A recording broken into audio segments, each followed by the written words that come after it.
Pakistan cricket team के legend खिलाड़ी शुएब अख्तर ने दूसरी शादी के हवाले से अपने ख्यालात का इजहार किया है। रावलपिंडी एक्सप्रेस के नाम से मशहूर शुएब अख्तर ने एक पॉडकास्ट में गुफ्तगू करते हुए अपनी निजी जिंदगी समेत करियर पर बातचीत की। मेज़बान की जानिब से साबिक क्रिकेटर से दूसरी शादी से मुताल्लिक पूछे जाने वाले सवाल पर शुएब अख्तर ने कहा कि इस्लाम में एक से ज़ायद शादियों की इजाज़त है, लेकिन उनका ख्याल है कि आदमी को एक शादी से ही जारी रहना चाहिए।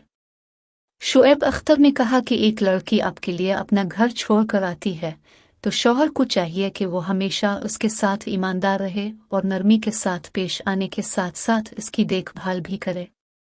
साबिक क्रिकेटर का मजीद कहना था कि वो ऐसे इंसान नहीं जो दूसरी शादी के बारे में सोचे। वाज़ेह रहे कि शुएब अख्तर ने जून 2014 में रुबाब खान नामी लड़की से शादी की थी और अब साबिक क्रिकेटर के 2 बेटे भी हैं।